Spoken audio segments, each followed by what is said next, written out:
Hey, how you doing? My name is Pinky Ghelani. You are watching Pinky TV, and this is What Women Want. Season 3 is all about unlearning. These conversations are brought to you by SBM Bank. And if you are watching us on Facebook, make sure you leave a comment. Let us know where you are watching from. And if you are on YouTube, subscribe to this channel so you are amongst the first to get conversations like this.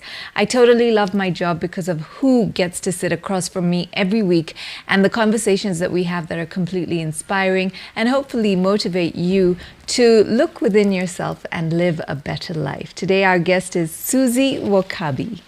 Hi, Suze. Hello, Pinky. Wokabs. Hi. Suze. Pink and Suze. Pink and Suze. Oh my gosh. So Suze, Yes. you know we're going to be silly all throughout. I so know, while we I'm so can sorry be for them. serious, let's be serious. Let's try. On the show, we teach our audiences to unlearn being introduced. So I'm going to ask you to, sort of introduce yourself unapologetically, own exactly who you are, and tell us who Suzie Wokabi is. Sure. So I'm Suzie Wokabi. I am, where do I start? I'm the founder of Suzie Beauty, which is Kenya's first beauty brand. I am a beautypreneur. I'm your best friend. Best friend, girl. I'm a wife, I'm a mother, and yes, let's just say I defined my purpose in 2018, which is to be an instrumental part of growing the African beauty industry, because beauty is my life and I love everything about it. Right. I've also started a podcast which takes me into the media space. So I guess, the pandemic has made me be able to spread my wings a bit more. So, yeah. So we don't say pandemic, we say pandemic. Do you not know my Jimbo? Yes, yeah, that's yes. what we say. We don't say pandemic. Pandemic. Okay, so let's talk about Suzie as a child. Growing up, I hear you have the Indian blood. I do. Yeah, we are relatives, actually. So, in terms of tribalism, so my dad Kikuyu, my mom Indian and Meru, both of them born and raised here, and myself fourth child, last born as well. And so grew up, born and raised in Kenya, Nairobi mostly. I was born in Nakuru though, but because my dad was in the army. Okay. But before I was 1, he had retired from the army and we moved to Nairobi. Yeah. So mostly raised in Nairobi. Oh, nice. Yeah. So Nairobi girl. Yes, and absolutely. Like normal childhood, being the youngest of, 4 siblings, what was that like? Were you bullied a lot? Were you picked on a lot? Or were you like protected? Were you cushioned? So I say I have 5 parents. Okay. Which is my 2 parents and my 3 siblings. Yeah. Everyone, I was coddled, for sure.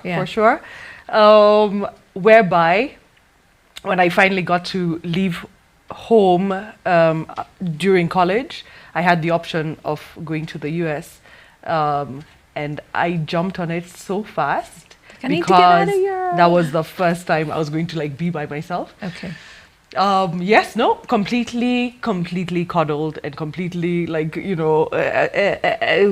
was the egg. The egg. And then what happens when you go out into the real world and suddenly the egg, cracks a little bit?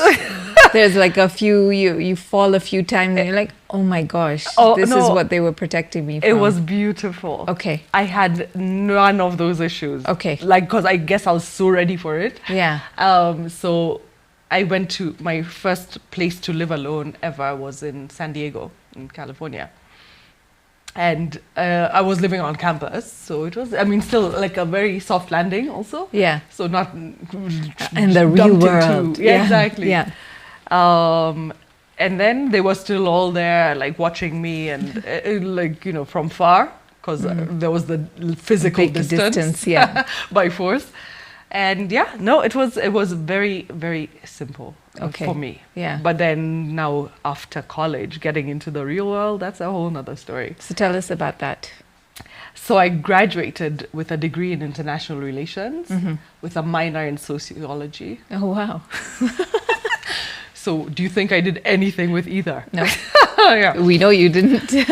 Wow. So now I went to venture into corporate America just to see what happens out there and what I can possibly do. And it's the thing to do, right? Go get a job. You Of got a course. degree, go get a job. Go to the corporate office. Yeah. Yeah. So just, dabbled in this and that, just like entry-level positions. And then my sister, lived in New York at the time, working in fashion, worked for all these amazing brands, and she was, working for Giorgio Armani, styling Jay-Z, like all this stuff. As you do. As one does. Yeah.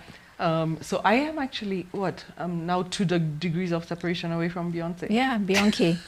Beyonce. So Suzie loves Beyonce. I don't love her. Yeah. It's way more than that. Oh, yeah. So she's like, come on and try. So, because I liked what was happening. I'm not a fashionista like you. But there's something about that life that I liked, or that Yeah. situation. So I went to dabble into the fashion industry. Come to find out that fashion is very many things. Yeah, It's, yeah. it's apparel, it's accessories, it's eyewear, it's cosmetics. All those fall under fashion, right? And actually dabbled in each one just Yeah. to see like what I like and where I fit. Yeah. I did have a retail job in beauty, in cosmetics. My first job was with Clinique, and they trained me from scratch. And it was entry level, and you go work in the retail space, and I learned a lot from that.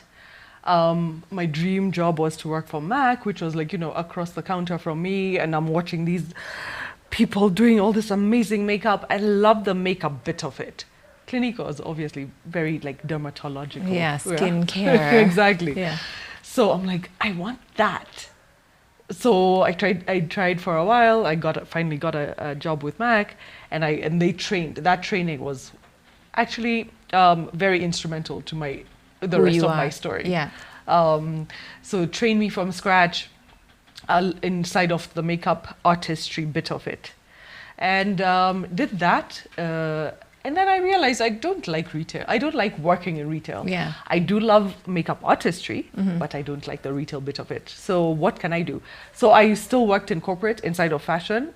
For whatever reason, I ended up being in the eyewear industry for a long time. Ended up even being in like product development. Like my last job when I left the States I was a product manager for.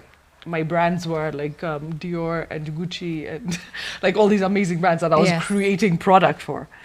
So, but now my side gig was always in makeup artistry and just honing my craft.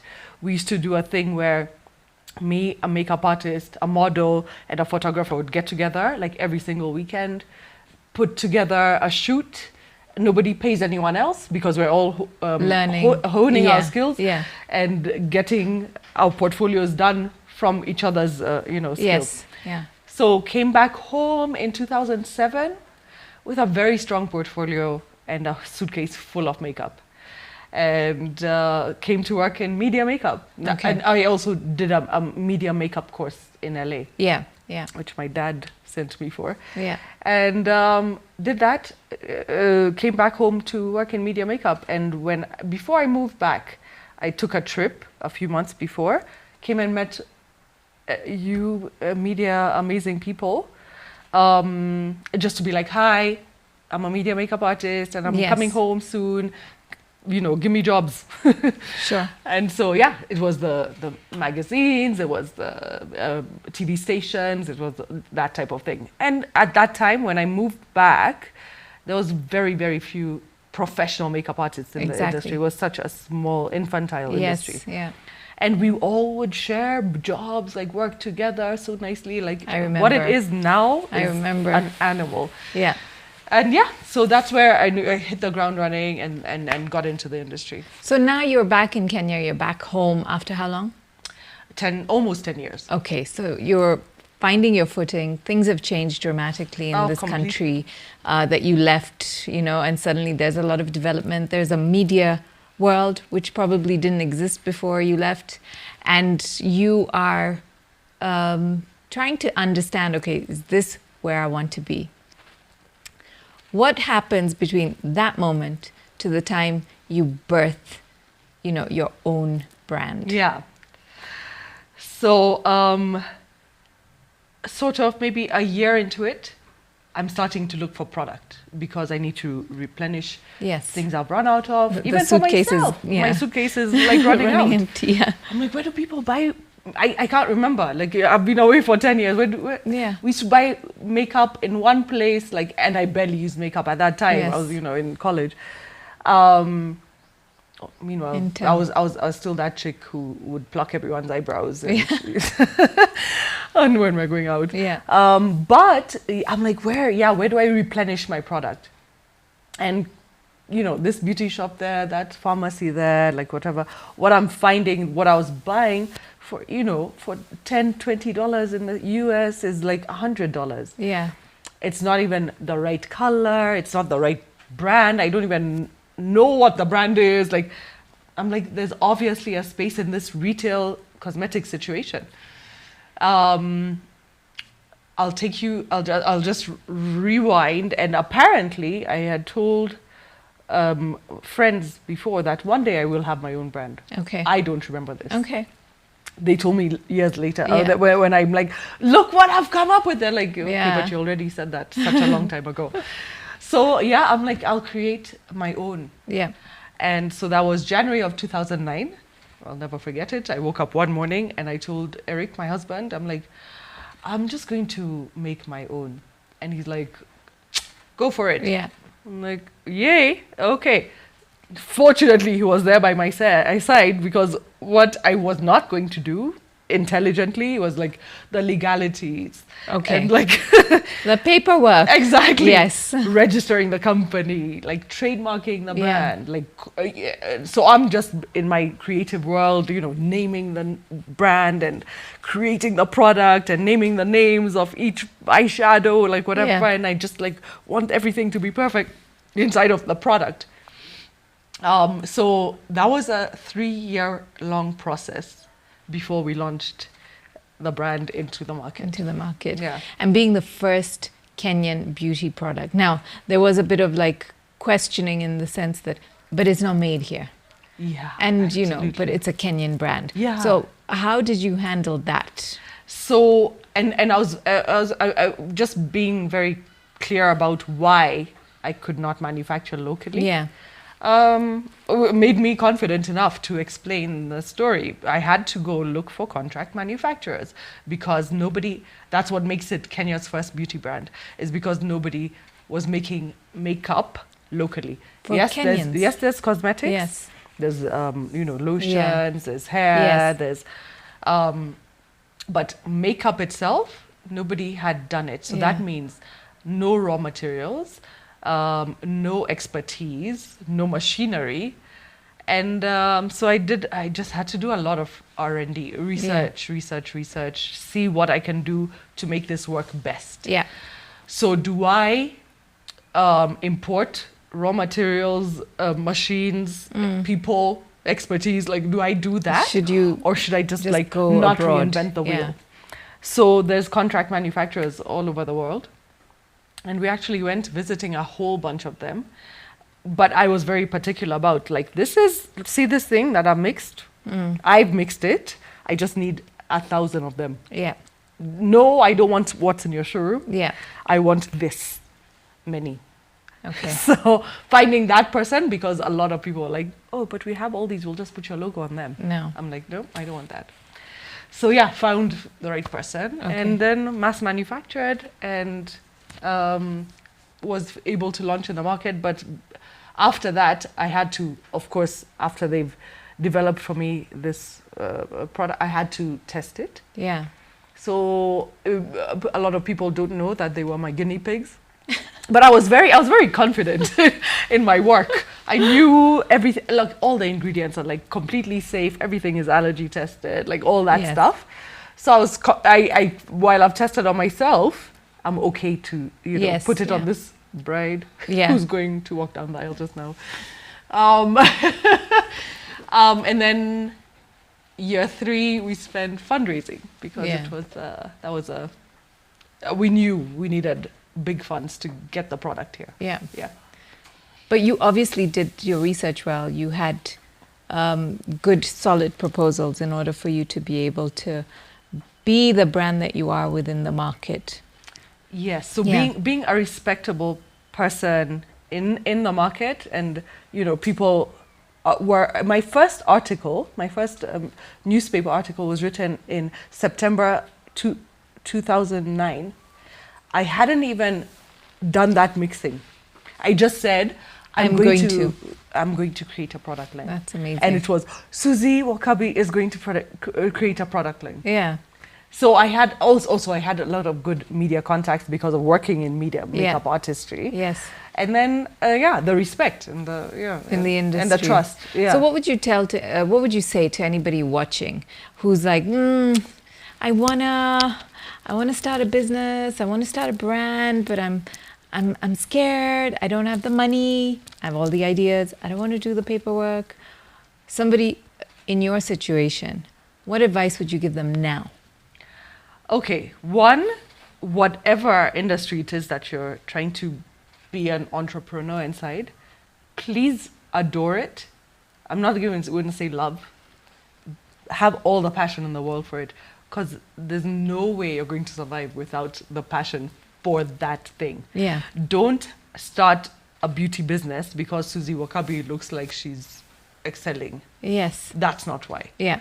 Start it because you adore beauty. Okay. Okay? And then you're scared. Scared is good. Mm-hmm. If you're not scared, then you're complacent. Okay. So that's good. Yeah. That shows, yeah. And then do not think that you're going to escape the yuckiness. If you're running a business, you have to do all the right things in the right way. The legalities are very important. I would say in fact, something that I feel like I didn't do quite right was investing in what I know I can't do. Okay, yeah. So like being honest with yourself, like, okay, I know for sure I can't do accounts. Get an and then accountant. I was trying to do the spreadsheets by myself. Yeah. No, fell flat on my face. Yeah. Trying to create like legal documents. Of course not. I'm not a lawyer. Like, stop it. No, Yes. get the legal person that you require. Finance is super important. Having a really good accountant or finance person, vital. Yes. Okay. Yeah.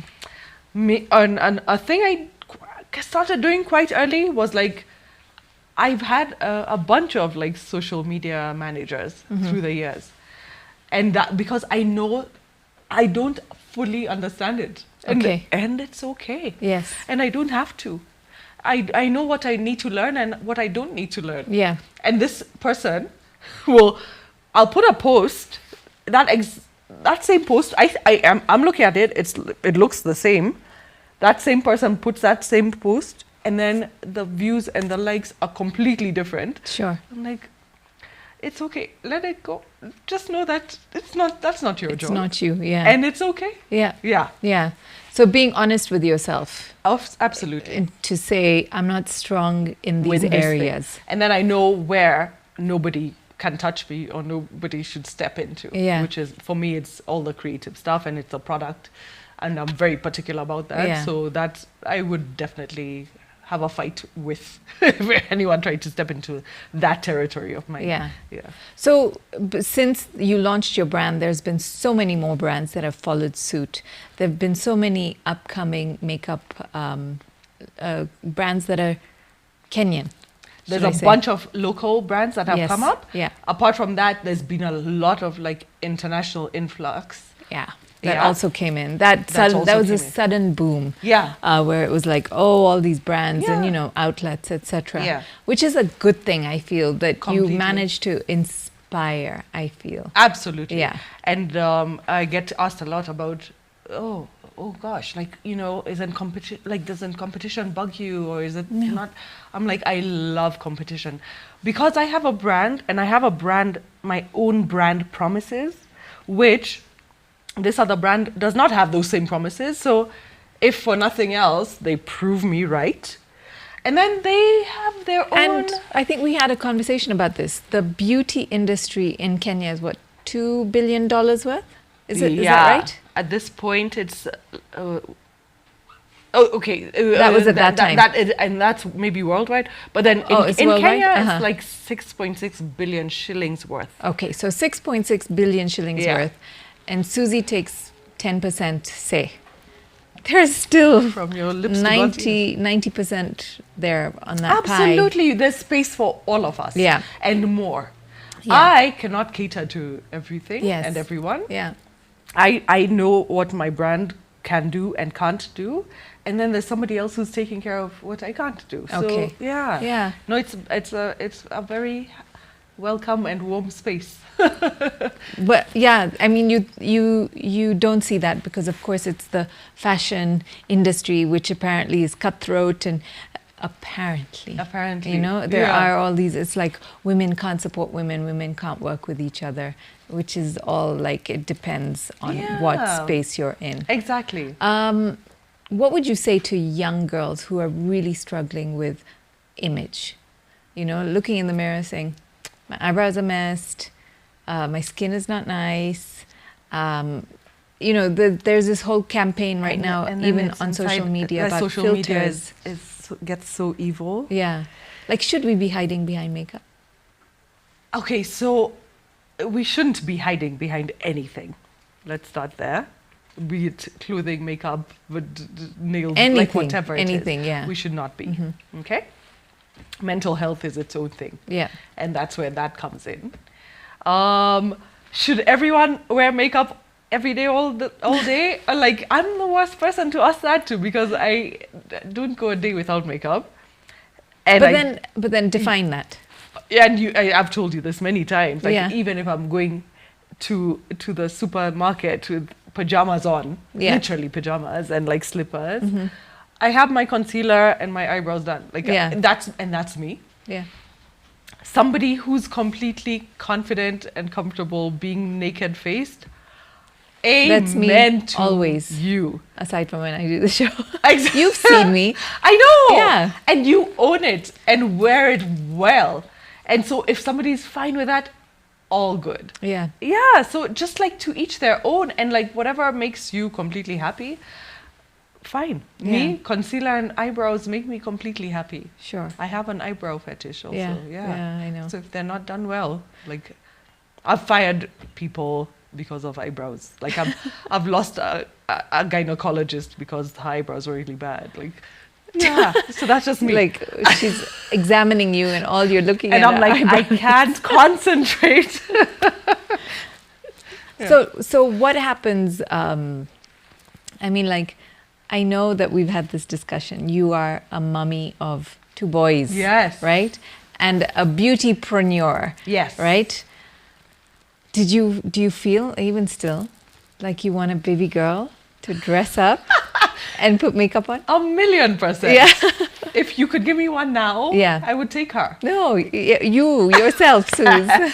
It's not no. Like, if it happens, it happens. I would love that. Oh, but poor girl. She will be so pink and so lacy and so made up by the time she's 3. Like, poor thing. Yeah. Yeah. Is it wrong to put makeup on kids? Okay, so I don't appreciate the like beauty queen stuff. I know the pageants, 2-year-olds, the little kids. And you see those reality shows. Yeah. And the babies are crying, like they're stressed. Yes. So that's not fun. Yeah. That's not fun to watch. I started my first modeling gig, like I was maybe early teens. Okay. And my mom didn't force me into it. She didn't put any makeup on me. Like, whatever I was doing by myself, and I had to like beg her to let me do it. Yes. So and so just like not forcing anyone into anything. How do you think we should talk to our daughters about you know, beauty and what they look like, self-image?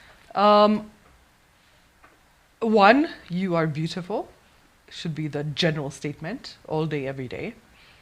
And then two, so funny enough, like I've had like 2 or 3 friends approach me because their daughters, who are all like between the ages of like 9 and like 15, who have want to start their own beauty brands. Oh, wow. Yeah. Look at that. Yeah.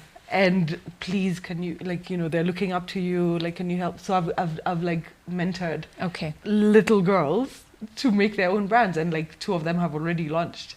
No way. Yeah. That's amazing. I know. And if I had that when I was 10 years old, can you imagine? So, whatever's clever, like, Yeah. like if she's interested in it, Encourage let her venture. Yeah. And at this point, this is what's really great about this is that when I was 10 or 15, beauty was not an option for a career, and now it completely is. Yeah. And I've coined the term Coined. coined. Yes. I've coined the term beautypreneur, Yeah. because it is a thing. Yes. Yeah, because, and also you're going to be a beauty person, but also an entrepreneur, because you have to run the business. Yeah. Yeah, it's not just you sitting around Looking pretty. and playing with product. Yeah. Yeah, You have So to there's make more to money it. of it. Yeah. Off it. exactly. Yeah, exactly. exactly. So tell us about, I mean, you and I have been friends for how long? How long have we been friends? Okay, so when I think 2007? 2007, 2008. Somewhere there. Okay, so 13 years. What does it take? You are my hero in our Smirnoff Awards Oh, days yeah, on my the gosh. catwalk. I was there behind you. And then, but I left and then came back, and Yeah. then we found each other. Yeah, I know. Oh my God, that was, yeah. Yeah, Smirnoff Fashion Awards. I know. Ta-ta. Wow. What does it take to be a good friend? Okay, so a lot of love that is it will never falter. How many times have me and you like pretended to fight? Yeah. And I say pretended to because it could be like a week you haven't we Yeah. haven't WhatsApped, and I'm like like I'm incensed, and then I hear your voice and it all goes away. Yeah. So too much love, and then of course all the support Yeah. for each other, whatever it is, and then it's it's career support, Yeah. it's family support, Pets. pet support. We've brought up our children together, so for me and you especially, like I'll always feel you're stressed, like you don't even have to say a lot, Yeah. Yeah. right? Yeah. So there's the silent talk also, and then also to know when you are silent, What's up? you need the space, Yeah. maybe, and then not to Be in bug the you. way. Be in the way, yeah. Yeah, Sort of say, okay. I know you'll tell me Yeah. what you need to tell me when you need to say the thing. Yeah. So about 3 years ago, you lost your dad. 2018, yes. 3 years ago. Yeah. Was that your first experience with death? Someone very close to you. The closest. What did you go through and how did you come out of it? Wow, funny enough that you ask it like that, because I know that I'm not over it. Yeah. 3 years later. I don't think you can get over grief, right? No. Yeah. Like and I'm happy to own that. Yeah. Like I will have spills. Like the days that like I'll cry for my dad. Yeah. And it's been 2.5 years, and It's like normal. why aren't you over it? Like I No. mean, get over it. Who Like says that? seriously. Really? There's a voice somewhere that in my within head yourself. that, Yeah. It's like, stop it now. Come on. Yeah. It's been a while. Yeah. But nope. So they I'm say not that over it. when There's something I read on Facebook. It's like if you wonder why somebody is grieving for so long, count yourself lucky that you don't know what that feeling is like.